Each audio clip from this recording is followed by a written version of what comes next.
Three relatives from Sydney's west built a criminal operation so quiet, so disciplined it took years to fully see it. Richard and Frederick Schaaf, along with their cousin Elijah, weren't flashy underworld figures, they ran a system. By 2019, police raids exposed nearly $200,000 in cash, a $120,000 luxury Mercedes, and a cocaine network operating like a business out of a Doonside home. Their ties to the Comanchero Motorcycle Club gave them instant underworld authority. Then came the moment everything exploded, the 2021 kidnapping of former Test cricketer Stuart MacGill, tied to a $330,000 cocaine deal gone wrong, followed by a second, far more brutal abduction. Courtroom twists dropped kidnapping charges, in a shocking clerical error that briefly freed a convicted kidnapper revealed something bigger: how modern organized crime really works in Australia. This is the story of three twin brothers, Richard and Frederick Schaaf, along with their cousin Elijah, who quietly operated out of Sydney's western suburbs and rose to become some of the most feared names in the city's criminal underground. Their ascent wasn't loud or flashy. There were no headlines, no social media bravado. It was calculated, disciplined, and almost invisible, until it wasn't. One deal went wrong. A drug transaction collapsed. Then came a string of kidnappings that dragged their entire operation into the open. And when authorities finally looked closely, what they uncovered wasn't chaos, it was a working model of how organized crime functions in modern-day Australia. Part 1. Building a criminal corporation. The machine gets built to understand how it all came together. You have to go back to 2018. Western Sydney quiet streets. Family homes, nothing that screams criminal activity.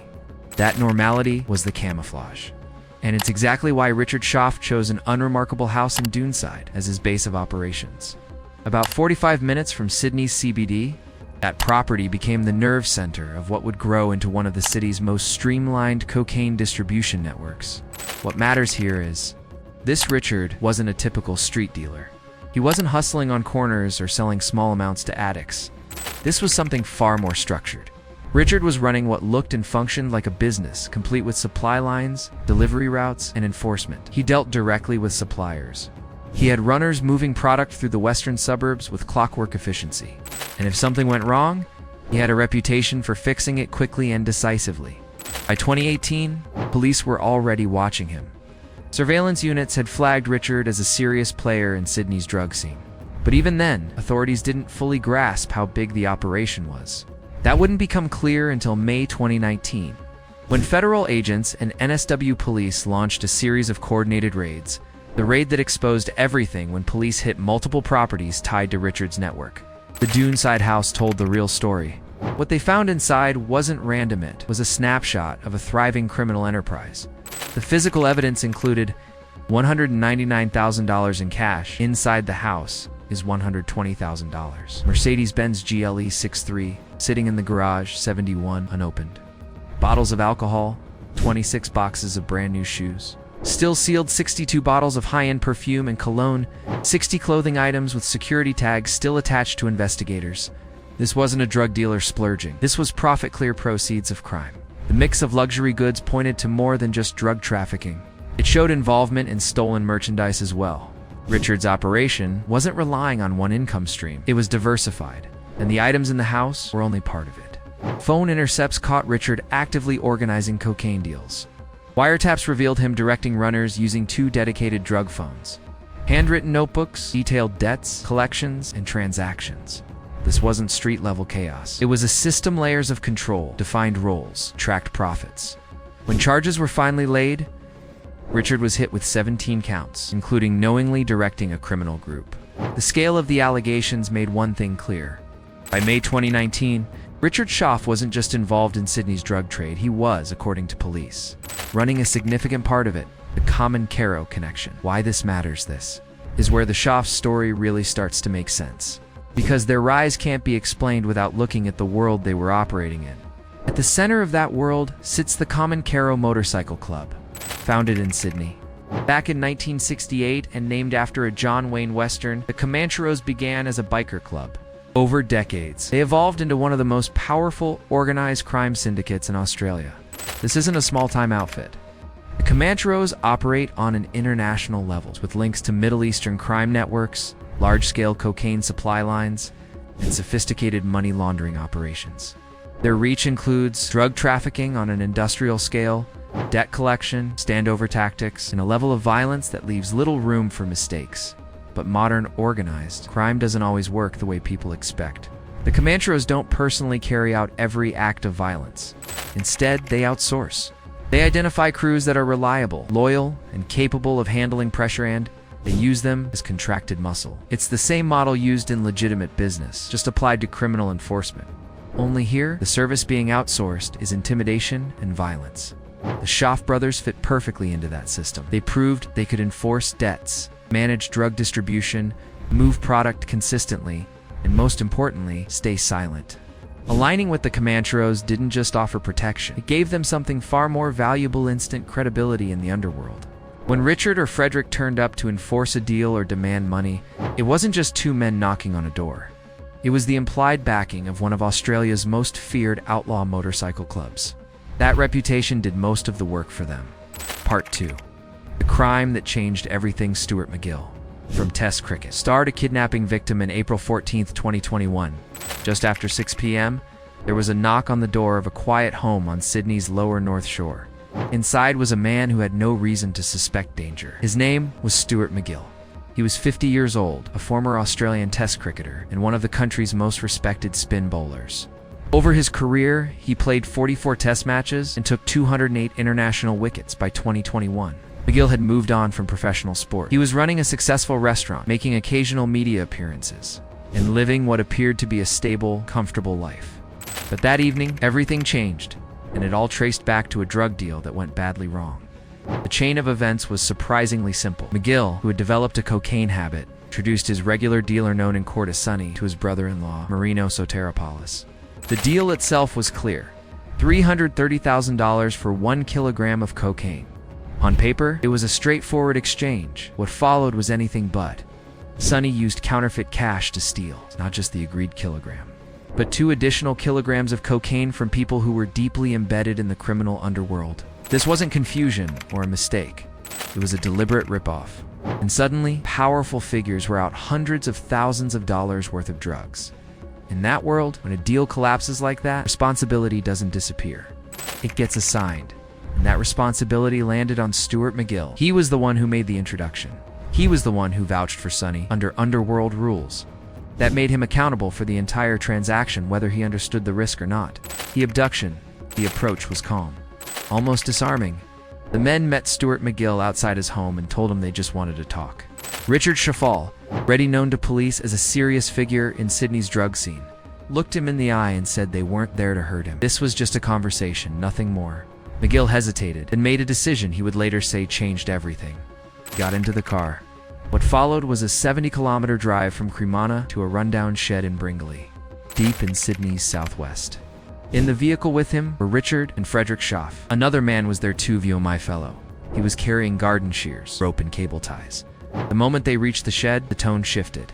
Richard searched MacGill, checking for a wire. Then the violence started. Punches to the head, a hard slap from Richard that sent him to the ground. Frederick and fellow joined in, landing more blows. As it went on, they kept repeating the same demand: $150,000. The amount they said had been lost in the failed cocaine deal. At one point, MacGill managed to get away. He ran and hid inside the boot of a nearby car, hoping someone would notice him before it was too late. But Richard found him, pulled him out, and dragged him back to the shed. That's when Richard said something prosecutors would later focus on closely. The big guys are here to see you. It wasn't just a threat. It was a message. This wasn't only about Richard and Frederick. There were bigger figures involved, people with real influence, and people MacGill had every reason to be afraid of. Eventually, he dumped him in Belmore, nearly an hour from where he'd been taken. He was shaken, terrified, and struggling to understand how fast his life had spiraled. MacGill went into hiding for several days. Then he contacted police. And from there, the story took another unexpected turn. Part 3. The justice system gets messy. The defense that nobody expected. This is where the case became far more complicated than anyone anticipated. When Richard and Frederick Schaaf appeared in court over MacGill's abduction, their legal team presented a defense that stunned observers. They didn't dispute that MacGill ended up in the shed. They didn't deny that violence occurred. Instead, they challenged the core accusation itself. According to the defense, this wasn't a kidnapping at all. They argued that MacGill had agreed to go with them. Their version of events painted the encounter as a meeting and ugly, volatile confrontation over a debt. Judge Alistair Abadi heard arguments as the broader context came into view. Even the prosecution acknowledged that a cocaine deal had collapsed, but a large sum of money had gone missing and that blame was being passed around within criminal circles. Against that backdrop, the defense claimed MacGill wasn't abducted. He went to discuss a financial problem he had helped create. The situation, they argued, spiraled into violence. This is where the case became legally murky. Prosecutors confirmed that MacGill had played a role in the drug deal that set everything in motion. He made the introductions. He vouched for the dealer who carried out the ripoff. None of that justified what happened to him in that shed, but it did complicate things. It turned what looked like a straightforward kidnapping case into something far harder to prove beyond reasonable doubt. By August 2025, the legal chess match finally reached its end. A plea deal was struck. The kidnapping charge, the foundation of the entire case, was dropped. In its place, Richard Schaaf, Frederick Schaaf, and Vumafello pleaded guilty to assault, stalking, and intimidation. Still serious offenses, but a far cry from the penalties they had originally been facing. When sentencing was handed down in October 2025, the court weighed several factors. Richard expressed remorse. The assault, while violent, was relatively brief. MacGill's injuries were considered minor, including a concussion. Risk assessments also suggested a low likelihood of reoffending.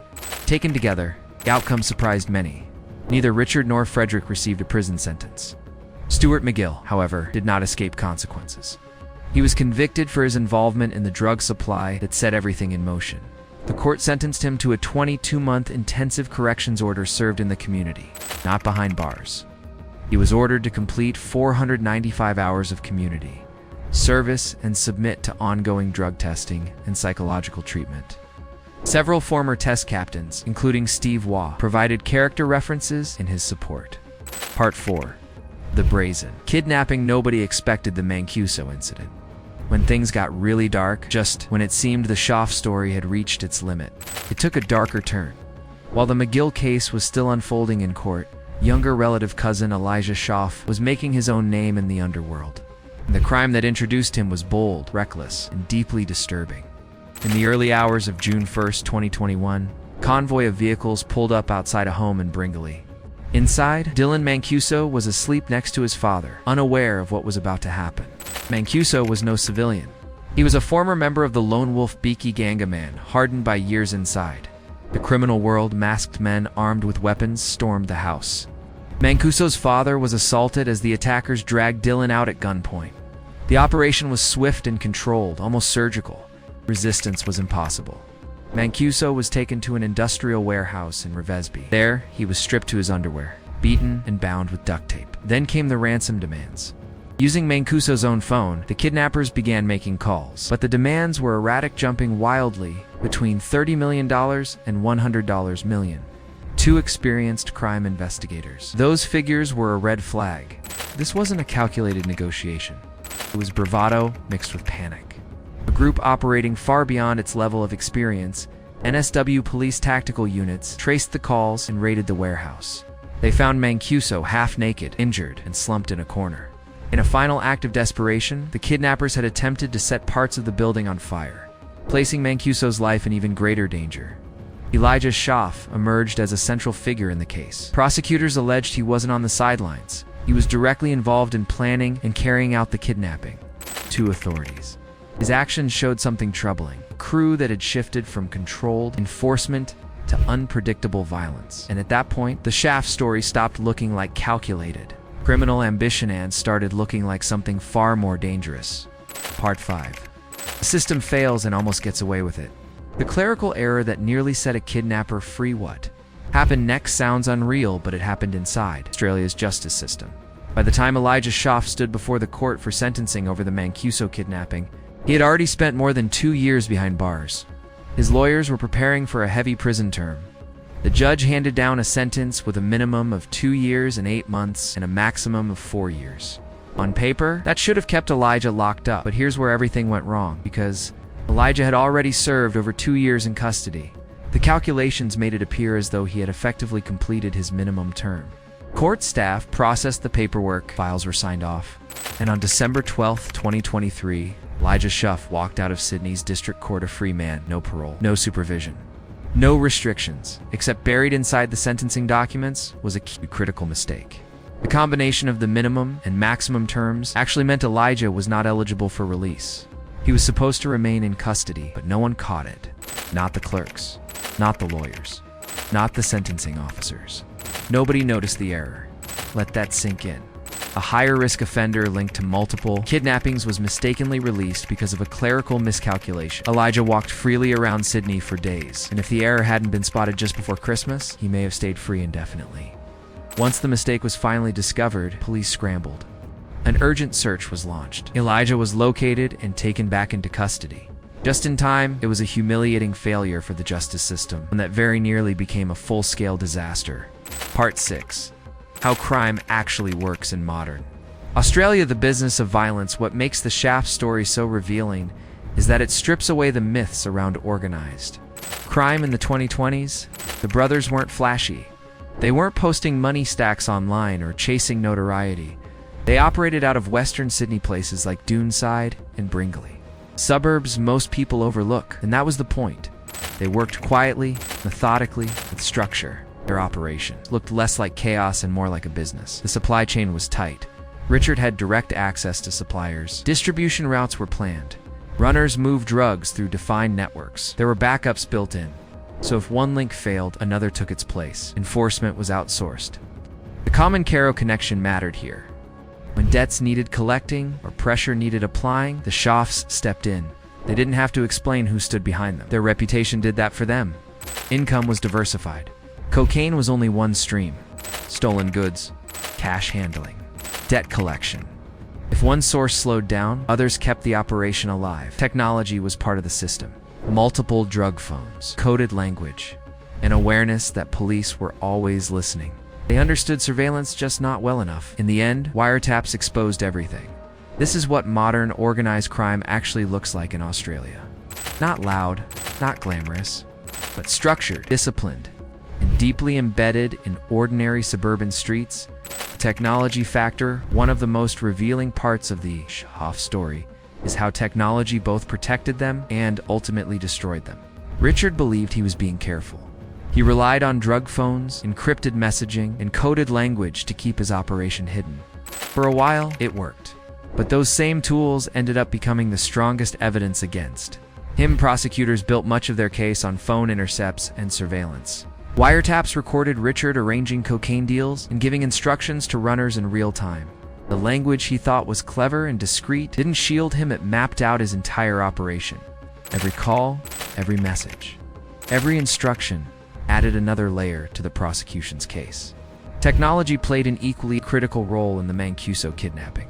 Police tracked ransom calls made from Mancuso's own phone and used that digital trail to piece together where he was being held. That information directly led to the raid that saved his life. In the world of organized crime today, your phone can be just as dangerous as a weapon. Once it's compromised, everything unravels.